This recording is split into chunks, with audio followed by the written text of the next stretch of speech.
Hey guys, welcome to Nomads Nation, and today we are doing an epic interview with Spencer Cope, who is the co-founder of WANDRD. In this interview, we start with his early life growing up in Utah and progress until the point where he decided he wanted to start a backpack company. He also gives us a behind-the-scenes look into the WANDRD brand, from their design process to their manufacturing and a bunch of other really interesting stuff. And finally, at the end, we do like a rapid fire where I just ask him a bunch of backpack-related questions. Some of the highlights are his favorite backpack companies that aren't WANDRD, as well as his relationship with other Utah backpack-based companies such as WANDRD, Supply, and Nomatic. This is the first interview that we've ever done, and we think that it'll be a really cool recurring series, but only if you guys want it. So please, let us know in the comments. Do you want us to do more of these? And if you don't want us to do more of these, also, please, let us know in the comments. Let us know in the comments what you think, and without further ado, let the interview begin. Spencer, welcome to the nation. How you doing today, man? Oh, thank you so much. What an introduction. You guys are legends. I'm doing great. It's a little early for me. I'm not a morning person, but I'm stoked to be here talking with you guys. Awesome, man. Well, we appreciate the sacrifice. And from one non-morning person to another, I completely understand where you're coming from. Where does this podcast find you today? I'm in Utah, so this is where I was born and raised. We're about 45 minutes south of Salt Lake in a town called Orem. I'm at the WANDRD headquarters. Okay, cool, man. So WANDRD headquarters is in Orem, Utah. Orem, Utah. Yes, sir. That's awesome, man. I'm from Florida, but I lived in Denver, Colorado for 3 years. And it's funny, I always feel like Colorado and Utah have like a sibling relationship. Like, we get along, but we're also a bit competitive at the same time, right? Like who's got the better mountains, who's got the better beer? Absolutely. And it's, forever. Yep. That's 100% exactly what you said. Yeah. You're on Team Utah, right?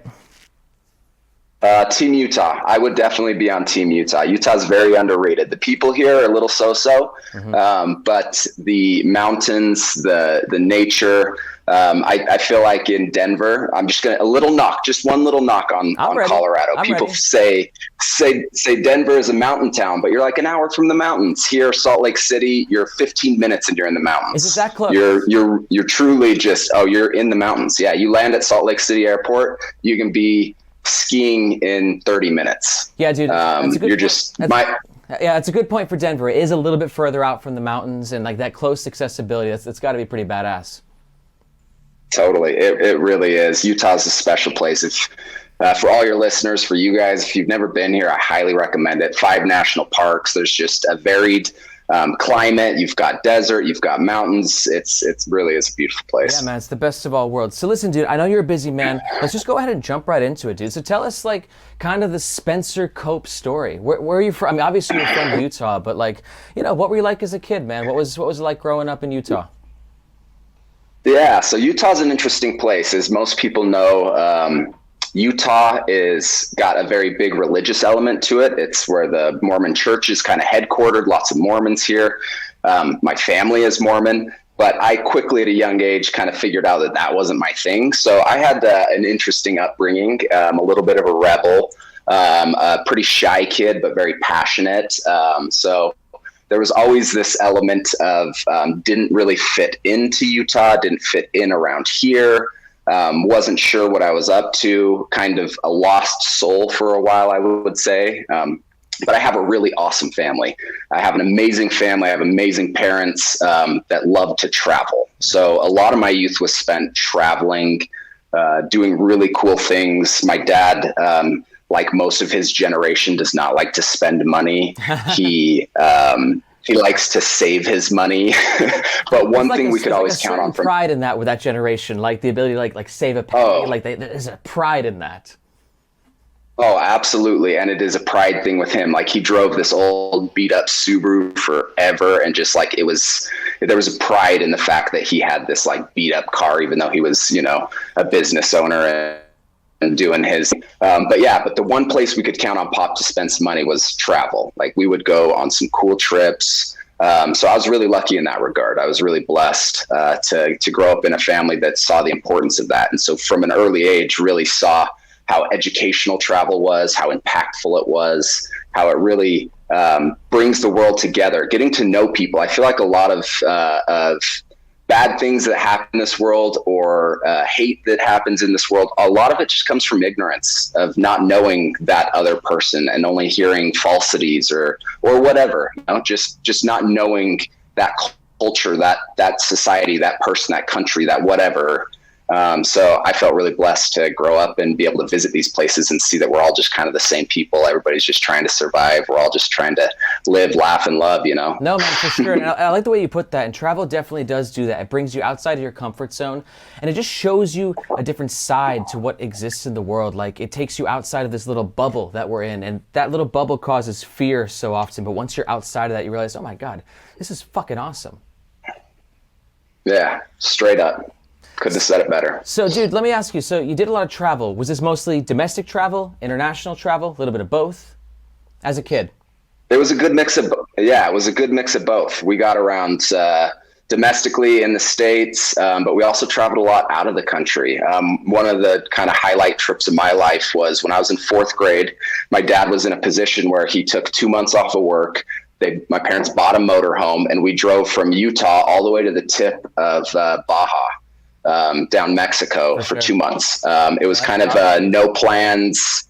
The only destination was getting to the bottom and then getting home, and we just camped wherever. It was incredible. That's cool, dude.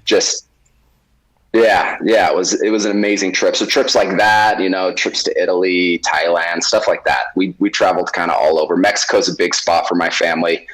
We go there a ton still, but yeah, I think I've been to a little over 50 countries now, and most of the states in the U.S. That's cool, dude. I also have a similar, just adoration for Mexico. I've spent like 6 months of my life in Mexico. I lived in Mexico City for like 4 months, and it's my favorite city. Amazing. In the world, dude. It's such an underrated country, and like from one side to the other, there's such a diversity in the food and the culture and the music. So I got mad love for Mexico.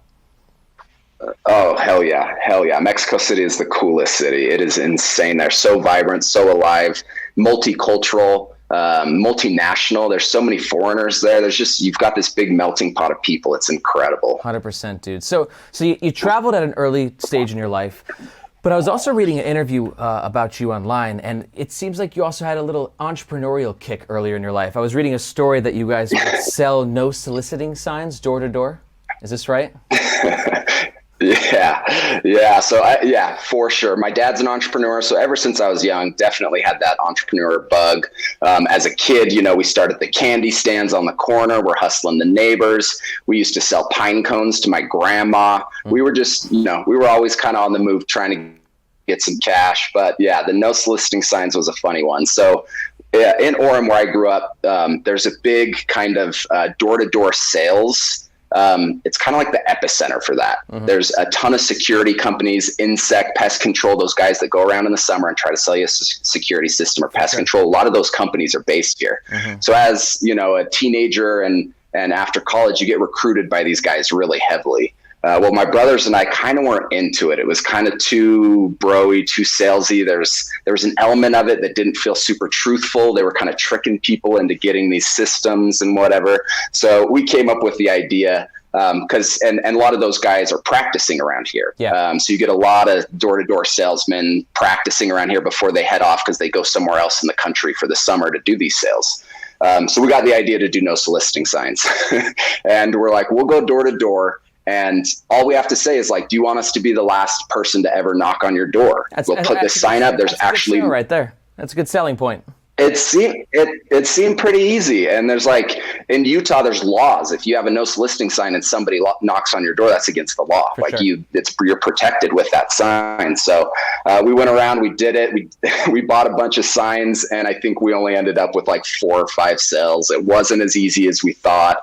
It was just, and you just feel like a bum. Like I don't know. I've no knocking on people who are trying to make a living going door to door whatsoever, but it wasn't my vibe. I should say. It wasn't my vibe. I didn't like bothering people at home. And no, man, it's a tough market. job. It's a really tough job. People aren't really receptive necessarily having their front doors knocked on with a stranger there trying to sell them something. So I personally did door-to-door sales for a year out of pure desperation. I was unemployed in Denver. I needed money, and it was the only job that I could find. And it's funny because everything that you say, I completely agree with. It was a shit job, dude. Like, it was terrible, but it taught me a lot, like in terms of like growing some skin, like, absolutely, you know, and like making you tough, and like not being so let down by hearing a no.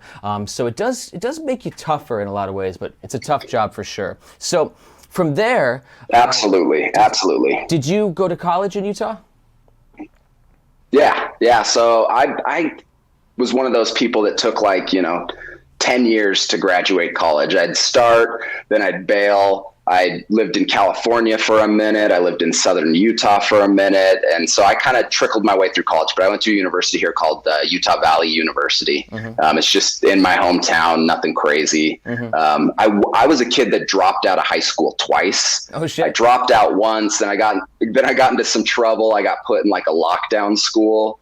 And then after that went back to school and then dropped out again, ended up getting my GED and then going to college. But yeah, not a traditional into college or out of high school story. Dude, I can empathize. I was known to get into my fair share of trouble in high school as well. It took me like 7 years to get my associate's degree in college. So we come from a similar background with that. But what I'm interested in is like, so, you know, it's interesting to me because like, you know, you're growing up, you got this entrepreneurial side, you've got this travel side to you. When did you get the idea of like, I should start a backpack company? Yeah. So my brother Ryan and I, so I have a couple brothers that are in the business now, but it was originally just Ryan and I. Ryan's the next one down. Mm-hmm. I have three brothers, one older, two younger. So Ryan and I were both in college. Ryan, I think, was really close to graduating. He's my younger brother, but graduated before me. Uh-huh. Or he had just graduated. And we're both sitting at my parents' house, after like a family dinner or whatever. And we're kind of chatting. We're both working on other projects. I had a couple friends I was working with on an idea. He had a couple friends that they were tossing around 2 or 3 ideas. And we were kind of just lamenting in our kitchen of just like, man, they're frustrating. It's just not going how we thought. They're not pulling their weight, or the idea's not really there. Just we were kind of, frustrated by the opportunities that we had in front of us. Sure. And it was just kind of like, we're both trying to do this thing, and there's the person I trust more than anyone in the world kind of right in front of me. Yeah. And it was kind of like a, oh shit, no brainer moment of just, why aren't we trying to do something together? Sure. Like, you and I need to do something. Mm-hmm. So we had that moment of like, let's do something instead of trying to work with these people that it's not really working out with. And at that point, it wasn't let's do a backpack. It was let's do something. Yeah, it was let's do something. I think it was pretty quickly, though, that we got to backpack. Mm-hmm. So right around that same exact time, it's hard to remember if it was exactly at that moment or, within the next day or so. But we're both at the same time also going on trips, and also photographers going on trips, trying to figure out a bag to take with us. We were both newer into photography. I'd say a couple years in, amateurs, not doing anything professionally. Yeah. But both going on big trips. I was actually headed to Paris to shoot with a friend Fashion Week. So my buddy at the time worked for a magazine out in France and invited me to just kind of shadow him, assist him, shoot with him, be a second shooter. And then my brother was going to New Zealand for a baby moon. He was about to have a kid. So him and his wife wanted to go have some adventure before they got locked down. Mm-hmm. And so we quickly got to the backpack idea. We were both looking for a backpack. We couldn't find what we wanted. It was a different time back then. People really focused on functionality and not so much style. Now, and both of us, I'm sorry, Spencer, for context, when you say back then, when was this?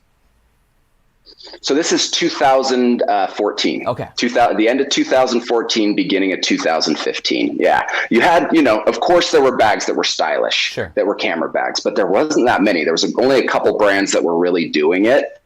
And in our opinion, they didn't really function the way we thought they should or the way we wanted to. The focus was too much on style and not enough on functionality. Yeah. And then you had a million brands that were crushing functionality. Sure. But they didn't really have any focus or any thoughts around style. And we both wanted a stylish bag. Well, really, it was me and Ryan's wife that wanted style. Ryan's the function guy. He didn't really care about style. It's the best of both worlds, right?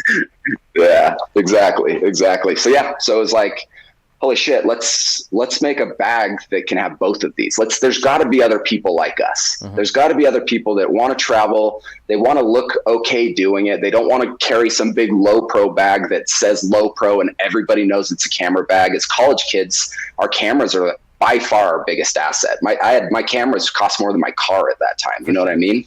And so it was like, if this shit gets stolen, I'm fucked. Yeah. So it was very much a focus on like, let's create something that doesn't look like a camera bag and stylish and functional. And so you had the passion, right? It's like you were interested in the backpack idea. Backpacks are fucking awesome, but no background in backpacks previously? Zero from background in backpacks. From either of us. Ryan, like I said, was like just graduating. He was working for my dad's company in marketing. I had just either stopped or was still doing so in college, I started like a window pane cleaning business. It was called Painfully Cleaned, clean people's windows. Yeah. So I was just like on the verge of getting out of that. Zero experience manufacturing anything, zero experience with working with Asia at all. We were completely clueless, but really lucky to have a really cool network around us and to live in the internet age, right? Where Google it, you YouTube it, you kind of teach yourself nowadays in anything that you want to learn. And while it's not as easy as having the experience, you can definitely find it out there. For sure, man. You figure it out. So this is quite interesting to me then. So no background in sourcing or designing or everything that goes into actually making a backpack. So what I'm curious in is the idea to the fruition of the idea. How did that happen? Yeah. Oh, so we stumbled. We YouTube, we Googled, because like you said, the other big element is neither of us were designers. We didn't have any design background. We're both creative guys, but it was like I'd learned Photoshop by myself even. I didn't know Illustrator or any of the design programs. I didn't know CAD, anything. So we just jumped into it head first. You start by looking at what you like in other bags and start piecing those together. Then we decided, okay, we don't have design experience. Let's hire a designer. So we tried to shop around and we had designers just flat out turn us down because we're just a couple idiot kids and seemed probably like a waste of money to them. The best part is a couple of those designers that turn us down then have approached us since. You kind of have those moments where it's like, okay, maybe we've done something now. We've made it a little bit because now these people are a little validation. People are coming back around. But we first started by trying to figure out where we were going to get this made. We really wanted to do a made in USA. At that time, it was like, okay, that's the hot shit. Everybody wants this made in USA. That could be a good kind of marketing piece for us. And every factory we contacted here in the US was just like, all right, what's your bag? What's your idea? Yeah, no way in hell we're going to be able to build it at a price that you can sell it for. Yeah. Like, it's just too complicated. What you want to do is too technical. So then we start searching on like Alibaba. We start searching in China. Not knowing that Vietnam is actually more the kind of epicenter for high quality bags. Sure. So we started in Vietnam. We got a designer. We hired her. She ran through and designed a whole bag out. So we had this bag. We're like 99% of the way done with this bag, getting ready to send it off. And Ryan and I are like, oh shit, I don't think this is the bag. Mm-hmm. This isn't it. We actually want to pivot, and we basically just Provoke, which I've got behind me here. We dictated that bag. It was like, okay, what you designed, we love. We actually still have the designs for it. We've never put it out, but it's like, it's a great bag.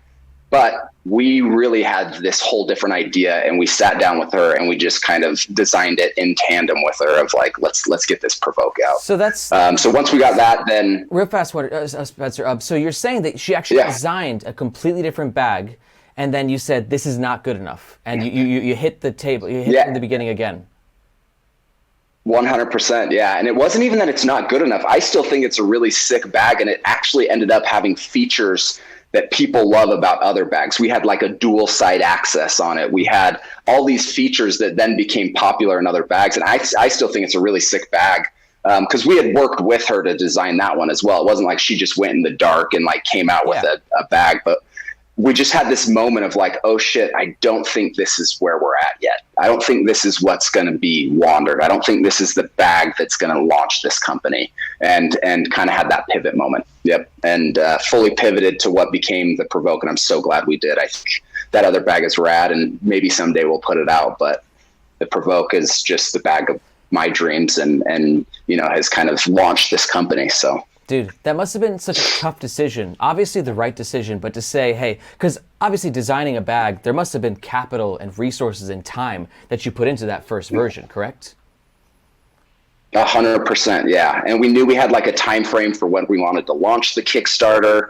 And so you're just eating up time always. Everything in the business world, as you know, is just like deadlines, and we get it out then, or it's like 6 months later, or the time frame has passed or whatever. So yeah, it was definitely one of those decisions that was like, all right, let's do it. Yeah, we got to go that direction. You guys had to roll the dice a little bit, but it definitely seemed like it was the right decision. So so now you're at a point where the PRVKE is, you guys are going forward with this, the design is ready. What happens next? Yeah, so you find a factory, right? So like I said, we first started looking in China. As an American citizen, you're kind of like, China is what you know as far as like manufacturing outside of the US. That's as an ignorant person to manufacturing. It's like, they're the big dogs. Let's look there. So we jump on Alibaba. This designer had a few contacts, and we're just kind of cold contacting factories. We get a lot of no's, a lot of people that just don't even respond. And we finally get one factory that responds. We send them off the tech pack, the design document for the bag, and we get our first sample back from China. At this point, we still haven't even heard of Vietnam being a manufacturing kind of epicenter for bags or whatever. And we get this first sample back. And we think it's the coolest shit ever. And most people who know WANDRD have probably seen it, because we always share it. It's it's the ugliest fucking bag you've ever seen. It's made out of this like vinyl material. It's super boxy. The handles are jank. Everything's just kind of crap. It's just a crappy bag, but we're stoked. We think it's the coolest shit we've ever seen. This shit's moving. Man. We got a bag. We're gonna launch $1 million. Like, you're ready to go, right? Oh, we're so amped. Yeah, we're so stoked. And we're like, we're getting it in the hands of friends. They're taking pictures of it. And now we have all these pictures of this bag. And if you want to see that bag, any listeners, you can go find it. I think it's on our Instagram. Awesome. But yeah, it's just this ugly bag, but we get that and we're stoked. And my dad has this really good friend who just does sourcing for a living. He's kind of this enigma. He gets an idea as boring as like gift wrap for Walmart, and he'll do like wrapping paper for Walmart and just makes a piece. But he just has all these connections in China, and we'd actually tried to hit him up when Ryan and I first started to see if he'd kind of advise us. And he kind of blew us off. He gave us some good advice, but it was kind of like, yeah, I get hit up all the time. Here's a few tips, now run with it. But he was over at my parents' place and just happened to be there when Ryan and I were there, and we're looking at this sample. And he's like, oh shit, these kids are serious. Yeah. They're actually going to put the time in themselves. They're going to do the work. And then he decided like, okay, he just started helping us a little more. And he's the one that then introduced us to like, okay, I've got a cousin who does stuff for Carhartt that knows good bags. Let me connect you with him. And then he connected us with the factory that we're currently working with, or the factory owner that we're currently working with. And so that's when we got introduced into Vietnam. And it was insane to see the first sample from Vietnam compared to the first sample from China, and just the differences in kind of the eye and that style element that we were looking for and the quality we were looking for. What we found with the Chinese factories is we kept saying like, hey, what if we give you $5 more to make it even better, higher quality? They're used to just like everybody trying to squeeze the price on them to get it cheaper and cheaper. At least the factories we were working with. There's great factories in China, but these ones were kind of just like, no, let's squeeze it cheaper. So they just kept trying to like go cheaper in places where we were like, no, we're trying to create a really high quality product. For sure. And Vietnam just got that immediately. And we've since learned that, all the big players are in Vietnam, or have some facility in Vietnam. Of course, not everybody, but Vietnam's a real epicenter for really high quality bags, soft goods. So, so we got that sample from. Go ahead. No, it's definitely, we've seen that Vietnam is sort of the epicenter for backpack manufacturing at this point in time. A lot of factories based around Ho Chi Minh specifically. And it must have been such a game changer for you to see that difference, because seeing what the Chinese factory produced versus the Vietnamese, that must have been such like a godsend for you guys, right? Oh, it really was. When we got that second sample, or that, the first sample from that new factory, it kind of blew our minds as to like, okay, what were we thinking about this first bag? Like, this is what we really envisioned. And just to have that quality and that detail and that focus on the product was huge for us, and just really gave us you get these little confidence boosts, as you're kind of working on a business or a project, as I'm sure you felt before, where you get those little wins and it's like, that's what propels you to keep working. And that was one of those big moments that just propelled us to keep working, to keep pushing. For sure, man. So I'm curious, did you guys always know you were going to do crowdsourcing? Yeah. So right from the beginning, I was Ryan's, my business partner and brother, Ryan, the younger one, he was the marketing genius. He was the one that was like, I think he was marketing student of the year in school. He was head of the AMA, the American Marketing Association in college. He was kind of I'd never even heard of crowdsourcing, but he had. So he was the one that was like, okay, there's this thing called Kickstarter. It's kind of new. It had been around, a while. A lot of people had great success on it, but it wasn't like mainstream yet. It wasn't like I feel like it is now. And exactly. And so he's the one that really knew about it, and pretty early on was like, this is the way we go. We don't have to raise funds. We don't have to give away a bunch of equity. We can keep the company and control it so that we can run it how we want to. This is the route we go. So we knew pretty early on. Now, I'm curious, because obviously nowadays, if you're launching a backpack, you have to launch it on crowdsourcing. You basically have to launch it on Kickstarter or Indiegogo. But back then, it wasn't quite a thing, was it? For backpack companies, at least?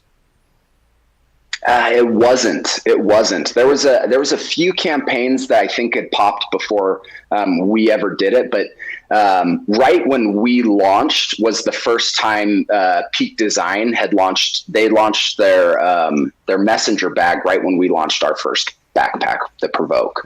And so that was kind of I think their campaign was the catalyst for all the other bag companies kind of jumping into the space. And we just happened to be on there the exact same time as them, right? We didn't see that campaign before we launched or anything like that. It was just same time as them. But that was the first one, they really crushed the crowdfunding space. And so they kind of blew up. And then when in business, as you'll always see, if somebody does something and they're successful at it, there's going to be about 1 million other people that try to jump in on that. And so since then, it's like the only way people launch bags now. You even had the big companies, trying to do it and it not maybe feeling authentic. So they have successful campaigns, but nothing crazy. It's the ones that kind of started there. I feel like they had found this authentic story with it and kind of blown up. For sure. And it's cool because you guys have stuck with it. I mean, this is how you guys launched your brand, 5-6 years ago, and now every product, or at least every major product release, you guys are still sticking with crowdsourcing, Kickstarter, Indiegogo. Why is that? I mean, obviously it's successful, but is there any other reason outside of that? Do you enjoy the actual process? Because I can imagine it's probably awesome, but probably a fucking nightmare at the same time. Yeah, you nailed it on the head, man. It is. It's amazing. It's stressful. It's hard. The reason we love it is the interaction with our customer base. It is so awesome to be in this spot where, hey, we don't have to launch this product. We don't have to place the PO until we can talk to these guys and have it out in the world and have it out in space and get feedback and have people tell us what they love, what they don't love about the bag. We can make edits to the bag before, it's in store and we've had to order 1,000 of them or whatever. So it's really awesome that way. That's one of the biggest elements we love about it. is that kind of customer feedback, customer interaction, having our customer base who, like I said, we're kind of just our customer base. So it's a bunch of people that we feel like are very similar to us, people that we'd hang out with, having them involved in the process of it, having them bought in, feeling like they really do kind of make a difference in our products. We've 100% taken feedback from a Kickstarter launch and feedback we receive on that campaign to implementing that stuff into the products. So 100%. That's a huge piece of it. So yeah, you guys, and then the last thing is just launching. Launching a product is tough. Like you said, most of our major products, almost all of them, we've launched on Kickstarter. Outside of Kickstarter, it's hard to have a vehicle as big as that, where you're going to get as many eyes as Kickstarter is going to give you on that product launch. So it really is just a really cool vehicle for launching a product and having press interested in writing about it, having a bunch of eyes that aren't your current customer base on it. It gives you that really clean, easy vehicle. Not easy. That's the biggest kind of misconception about Kickstarters. People think you throw a project on there and some of them just blow up. Very rarely does a Kickstarter campaign just blow up. There is so much work underground that goes into it. A lot of focus, a lot of targeted, very directed work that goes into it. But yeah, so just those two things though. Love Kickstarter. It's such an awesome platform. Do you guys think you'll continue with Kickstarter moving forward, even with new releases? Yeah. So we still plan on every year trying to launch at least one Kickstarter campaign for the foreseeable future. Who knows how that'll change, of course, as kind of the environment changes, as we grow as a company. We want it to feel authentic. We want it to feel, like real, that we care about the customer, and that's why we're doing it, because that is why we're doing it, like I said. But we'll do it. So for sure, man. So all right, so let's take it back then to the Provoke, right? So you had the idea, you went to China, you went to Vietnam, you finally got this thing done, and now you're running the Kickstarter campaign. How long did that process take? Because I feel like it's interesting because, we run Nomads Nation, and everyone here is just so in love with backpacks, man. And it's been so inspiring to just talk to my community and hear just how much they love backpacks. But I think that they'd be so interested to know just what the actual process is that goes into it. Because like you said, some people think, oh, well, you make the product and you launch on Kickstarter and you fulfill the orders and that's all she fucking wrote. But there's so much more that actually goes into it. So I'm curious about the first product. So you guys ran the campaign. What happened next? Yeah, so when running a Kickstarter, obviously there's a whole manufacturing element that can take, 3 months, or kind of the development, not manufacturing yet, the development side of it, take 3 months up to multiple years to develop your product, right? So that varies a lot by company, by product, by whatever you're doing. For us, it was basically started seriously on the product in about January of 2015, launched the product in, it was like September of 2015. So we were 7, 8 months, something like that. To launch that product, more like 9 months. But so that's the development side of it. But right before Kickstarter, we're 2 months out typically before we're launching on a Kickstarter that we're starting to get very serious about Kickstarter. So it's video, it's photos, it's writing a script for the Kickstarter video, all these things that have to come kind of in an order before you get to Kickstarter launch date. You have to start designing out the product page. You have to have a final sample of what you want to present on Kickstarter to get all that content and shoot that video and have all the features listed and all that stuff. So typically for a Kickstarter now, and we're getting a little more dialed at it, we're about 2 months before the campaign that we're getting very serious about the marketing focus that goes into the Kickstarter campaign. And then you have launch day. And as soon as you launch, there's just more work to be done, right? So you launch the Kickstarter, you're doing a 2-month campaign. That 2 months, your kind of company focus is pretty heavily on that Kickstarter campaign. You've got a lot of questions coming in. Kickstarter backers, Kickstarter community is very involved.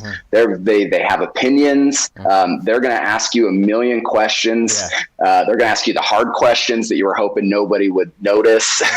And they're going to help you so you're constantly in there, not just the product, but also the campaign. You're constantly tweaking. You're adding videos, you're adding pictures, you're adding content, you're clarifying content. So throughout the whole campaign, it just takes work and focus the whole time. We always say there's who we are as people, and then there's who we are when there's a Kickstarter campaign going, because you just kind of become this neurotic version of yourself. It's just, you're like constantly refreshing and watching the numbers tick up, and you're waiting for that one question that's just going to like blow the whole thing up, or one, person that finds a little flaw somewhere, and then you're kind of frantically trying to figure out, okay, how do we respond to this? How do we adapt? How do we figure it out? How do we either change the product or update it, whatever, So it's kind of this fun but very stressful environment that you're in throughout the whole campaign. It sounds incredibly dramatic, to be honest. But I mean, like you said, you can't really replicate that momentum really anywhere else in terms of like an independent backpack startup. So you guys did the Provoke campaign, and it was pretty successful. How did it go? Yeah, it was moderately successful. Yeah, I mean, so, do you know how much you guys raised altogether between Indiegogo and Kickstarter? The combined number, I don't have right off the top of my head. I know on Kickstarter we were about 114, and we typically do about 10% more on Indiegogo. I think back then we actually didn't throw it on. I don't know if Indiegogo had their platform yet where you could transfer from Kickstarter to an on-demand Indiegogo. I don't think that was out yet. So I think that first campaign we just did Kickstarter, and it was 114. So about 114,000. 114,000 US dollars. Did that exceed your guys' expectations? Was it lower? Where was it in terms of where you guys were hoping to end up? Yeah, it definitely exceeded, right? Our goal, I think, was around 60. That's what we needed to do, or what we thought we needed to do to order the bags and kind of jumpstart the company. And so it definitely exceeded. We were definitely stoked on that number. One thing you have with Kickstarter is there's always somebody doing better than you. There's always somebody out there just hustling a little harder or getting a little more traction on their project. So it's always kind of this like bittersweet feeling of like, we crushed it, but why didn't we do better? And just as an entrepreneur, you're always trying to do better, right? You're always trying to tweak and evolve and change and upgrade. So we were definitely stoked, though. We were super, super happy with that number.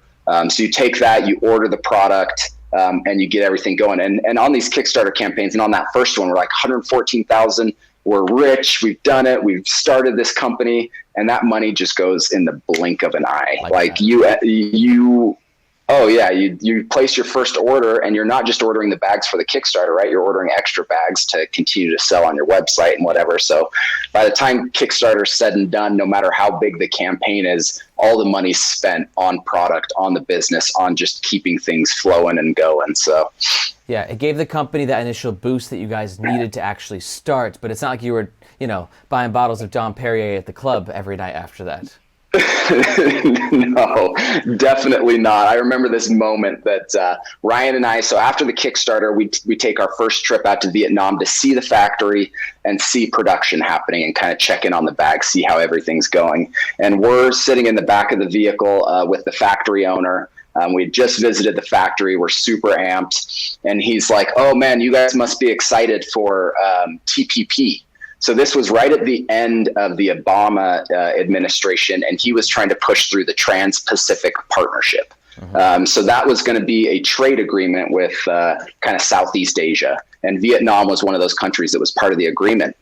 And we're like, Ryan and I kind of look at each other and we're like, we have no idea what he's talking about. Yeah, we're really excited, like not trying to sound like we're idiots, but it's like, what do you mean? He's like, yeah, because if TPP goes through, there will be no import tax between Vietnam and the US. And we're like, oh yeah, we know about import tax. What's that again? Like just super ignorant. Like, no, we already paid for the bags. We're not paying any more money to get these. We just have to ship them. And he's like, oh yeah, it's 17.6% to import a bag from Vietnam into the US. So Ryan pulls out his phone and does the math real quick and shows it to me. And we're like, holy shit, just to even get these bags, we got to pay another $14,000 when they get to the US. And that's like not a cost that we knew about or had planned for, or all those little hiccups along the way that just ignorance of being a couple young entrepreneurs leads to. But it was one of those moments and one of those things with like Kickstarter money, all that stuff, that it's just like, we luckily had the money, but barely. It was like the last penny that we had that went towards that import tax. But those moments of just like, we're by no means have made it. We're by no means rolling in the cash. We are barely scraping along. We hadn't paid ourselves a dime at this point. It was those first couple years are always a struggle in any startup. For sure, man. It's funny you mentioned like that path to entrepreneurship too, because you go into this being like, I'm going to start a backpack and we're going to sell backpacks. Little do you know, you end up being an expert in like international trade agreements. You know, there's all these things that you learn along the way you never could have planned for, but it's so vital to your business. So it's kind of funny how that evolves. So you guys ran the Provoke Kickstarter, really successful. You fulfilled the orders. Were they fulfilled on time? I know it's a difficulty with backpacker Kickstarter sometimes, getting them out when you say they're going to get delivered. Totally. Yeah. And we did. Yeah. So we pride ourselves on having delivered. I think we're still at a place where all 7 of our Kickstarters that we've delivered on time or early. We try to build in buffers. We try to make sure that we're being super honest on our campaigns, and under promise, over deliver is our motto, right? Let's make sure we keep people happy, because there's nothing worse than, it's all about expectations in life. Displeasure and unhappiness always come from a miss on expectations. So as long as our customers know, hey, it might be 6 months before you get your product, if they know that up front, they're going to be fine. If you tell them it's 5.5 months and then it's 6 months, people are pissed. So we try to be super honest and super upfront and super open about where we're at, and we delivered on time. And what was the Kickstarter you guys ran after the Provoke? So right after the Provoke, we actually designed another bag, started running with that bag, and then one day had the idea, like, why don't we just do a smaller version of the Provoke? And that was another one of those big pivot moments. Months and months of work had gone into this other style of bag. It was interesting. We designed a bag that used the Fidlock. So people in the bag world know Fidlock, awesome hardware, but they have their little, it's almost like a little male-female dot nipple connect system. So we had designed a whole bag that had that internally and all these separate pouches that we're going to be able to plug and play inside of this bag. This was before Fidlock. I had just like ran across Fidlock randomly while Googling cool hardware, right? They weren't kind of a household name in the bag world. If you know bags, you know Fidlock nowadays, but back then they were nowhere, kind of a small no-name company. So we had designed this whole stack, Fidlock pieces. It was all going to be like interconnected. And it was like, we just had another one of those moments of like, man, it'd probably be smarter to just do a smaller version. Like, we're getting a lot of good feedback from our customers that, the Provoke pack, the very original bag was even bigger than the Provoke 31 that we have now. It was a big bag. We had made it so that it could fit full frame, pro DSLR cameras, or like a 5D with a battery grip. We had made it a really deep, big bag. And so we had that pivot moment again. And the second campaign was the Provoke 21. So it was a 21 liter slimmed down version of the Provoke pack that we had launched. Okay, interesting. So yeah, it was the Provoke 21 after that. Man, you guys got a lot of designs in the pipeline. Lot of I wouldn't say abandoned plans, but at least you always got designs to fall back on if need be, right? 100%. It's always that skunkworks weird stuff that it's like you get through it. And that's the design world, product design. You get down the path on something, and a lot of times it just takes that path before you figure out this is going to work or this isn't going to work. Yeah, for sure. So we did the Provoke. You had the 2 campaigns. What was the first non-Provoke Kickstarter campaign or crowd sourcing campaign that you guys ran? So the next one up was the Hexad duffels. So we launched so it's the Access and the Carry-All. So we had 2 sizes of the Carry-All and the Access duffel. As travelers, that was kind of the next big bucket list item for us. We had been using kind of North Face base camp duffels for years, loved them, but saw potential for a little more organization, a little more comfort. We're at that point, we're really starting to travel with laptops all the time. So it was like, we need a laptop sleeve, that kind of stuff. So jumped into that guy. And then from there we had the duffel, got the Duo. Was there a pack in between the duffel and the Duo? So the duffel, then we went to, you're getting me good on company history here. I'm pretty sure it was duffel. Okay, not a lot of packs, okay? We got a lot of packs. We've done a lot of Kickstarters. So I think the Veer came after the Duo, I believe, or did it come before? I think the Veer was between the Duffel and the Duo. Was it? We did a travel journal at one point in there that we just did like a quick 2-week campaign or 1-week campaign, and then I'm pretty sure the Veer came, and then the Duo, and then the Fernweh. Awesome, dude. And just a quick note on the Fernweh, we just did a review here and really blown away by that bag, man. I mean, first of all, we had such a hard time pronouncing it. It's Fernweh?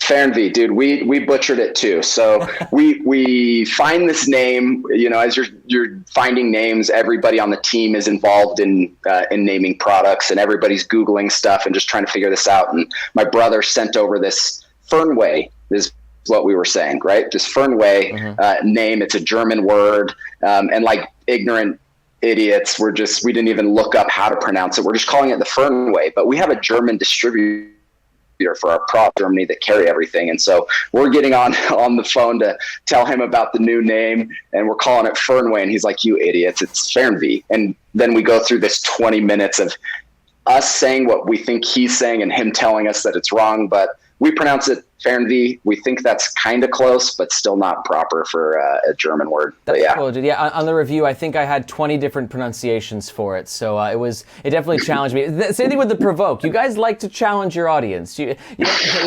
I will say though, I think it's quite cool because a lot of the competitors will take a more SEO friendly route, I'll say, for naming their products. Say this is the X brand daily backpack or the X brand travel pack, and you see that a lot. And I understand the value in that, but I've always appreciated your guys' more like brand heavy angle where it just kind of adds a little bit more like juice to it. So I've always appreciated that from you guys. Oh, I'm so glad to hear that. We get a lot of love-hate for the Provoke and taking the vowels out. We've actually joked about making an AEIOU bag and call it the bag that we're giving the vowels back to the people. That's so funny. My cameraman Tav wanted me to ask you, why do you hate vowels so much? So let's just talk about like the WANDRD brand in general. Like, what do you guys believe in? What's your mission? Yeah, so we're just trying to, so like I said, growing up, traveling a lot, we recognize that travel is such a huge educational element for human development. It is what brings people together. It's what kills ignorance and hate and racism. It's a huge, just kind of, for me, not being somebody that did really well in a traditional educational system, it was the education I needed. So we kind of see WANDRD as this vehicle to help support that, to help get people on the road, to help inspire people to travel, to help get people out of their houses. And travel doesn't need to be far and wide. We've always kind of been proponents for travel can be another country, it can be in your own backyard. Get out, explore the world. There's just so much amazing, beautiful things, and not only with other people and cultures, but even the environment, right? You get out and you appreciate the environment, you're more apt and more likely to take care of the environment. You're more likely to care. So we just, engaging with the world is such a huge kind of important message for us and for me and for the company. And really kind of focusing on that. We think that the more that people do that, the better this world will be. And that's kind of the like altruistic high level stuff. Of course, part of it's just like, hey, I don't want to get a fucking real job. I love what I do. I love getting to work with the people that I choose to work with. We have a really tight team that most weekends you'll find a couple of our team hanging out with each other, if not a lot of the team, right? We've kind of created this environment and this work culture of just really tight knit, really cool people. I get to put my hands in 10 different things. Our whole team is very kind of everybody wears a couple hats, right, at WANDRD, and they get to do multiple things. So there's all the kind of like altruistic pieces of WANDRD, and then there's the kind of the day-to-day pieces of WANDRD that are really just like, hey, we want to make really cool products. We want to make products that are both stylish and functional. And we want to like interact with the world.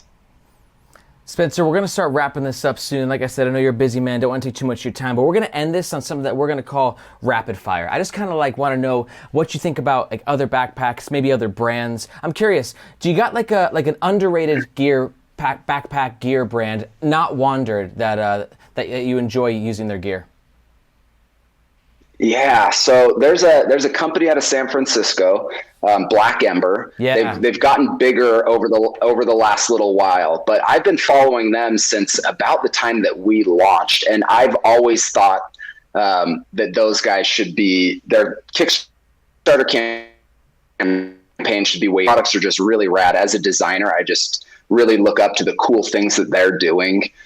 So I love those guys. I've never met anybody that works for that company. I've never had any interaction with them. But I think they make some really rad products. Yeah, I completely agree. I have also not reviewed any of their products, but I love their aesthetic. They've done really well on Kickstarter. They've got a really passionate following. I'm looking really forward to checking out more of their gear and see what they can do in the future. What, Spencer, is your current everyday carry? What are you rocking on a day-to-day basis?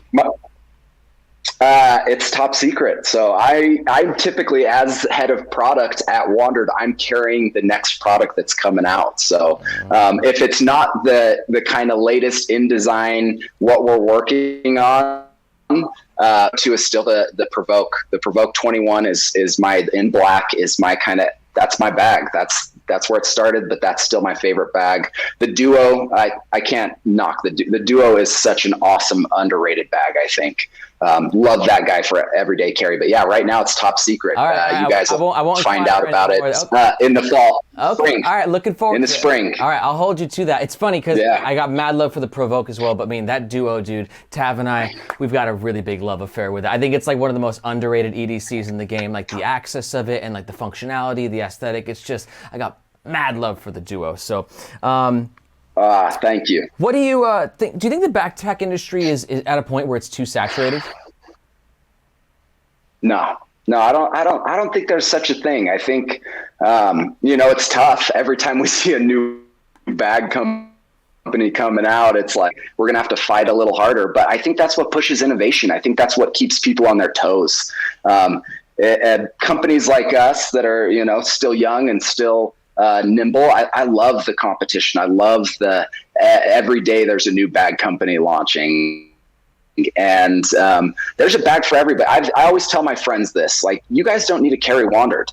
WANDRD is not the perfect bag for everybody. It's the perfect bag for some people, but don't make it just because it's my company doesn't mean you have to feel like you have to carry it. I know I'm not creating the best bag for everybody in the world. I just know that, right? We're trying to. We would hope that would be the case, but it's just not. So I love the saturation. That's cool, man. And then last question.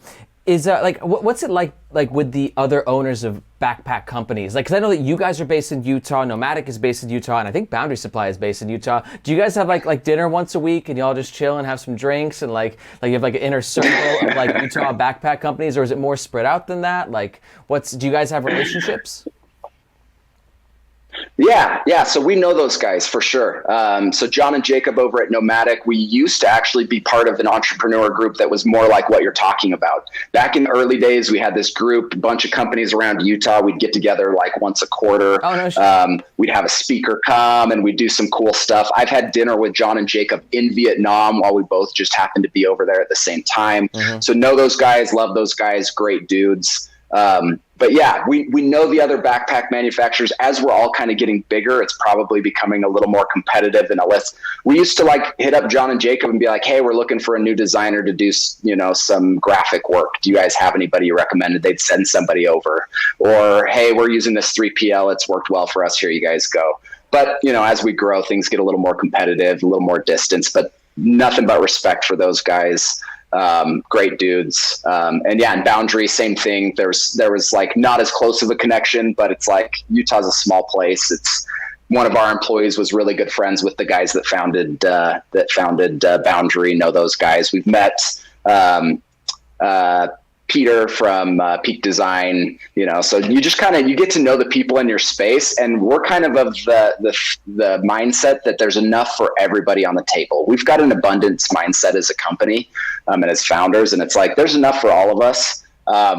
we're not like saving the world. We're making backpacks. Let's be competitive. Let's have fun, but we can also be friends at the same time. That's cool, man, dude. I love that abundance mentality. There's enough out there for everybody. It's just kind of interesting to hear like the behind the scenes, you know. It's like the Utah to Colorado relationship. Like, you know, you're close but competitive at the same time. Listen, Spencer, I really appreciate all your time, my dude. I'm just gonna give you a quick second to maybe throw a plug out there for the Fernweh. Did I get it right that time? Fernweh. Fernweh. I was close. It was close. It was very close. Fernweh. So Fernweh is just, it's such a rad bag. It really is. Every person that we've had review it has just raved about it.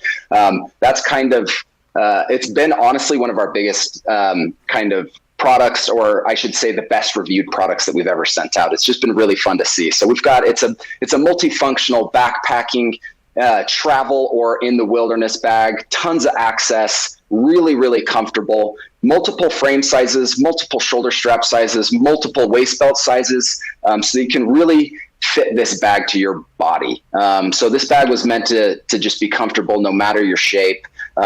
We really wanted to focus on that and think we crushed that, especially in the photography space. I would go out on a limb and just say it is the most comfortable photography backpacking bag there is, but very multi-use, very versatile, very functional. If you guys haven't seen it, go check it out. There's reviews out there. It's on our website now. But yeah, go peep that thing. It's a beast of a bag. It's really rad. My man, dude. Spencer, I just want to say, man, you guys do such great work at WANDRD. We're so excited to see new products that you guys got out there. And dude, thanks so much for your time. Yeah, thank you guys. Really appreciate you guys thinking of us for this interview. Love what you guys are putting out. It's really rad to see your guys' reviews. Love the energy you guys bring to everything, the attention to detail. So keep crushing like you guys are as well. Really appreciate your audience and everything. Just God bless all of you guys, and thank you. Awesome, my man. Take it easy. We'll chat soon, okay? Yeah, have a good one. All Later. Right, bye. Wow, you're still here? Holy crap. I think that it means that you probably enjoyed the conversation with Spencer Cope. If that's the case, please let us know in the comments. What did you like? What didn't you like? Are there certain questions that I asked that you were like, yes, that's my shit? Are there other questions that I asked that you're like, I don't care about this? Stop ranting about being from Florida and living in Colorado or whatever.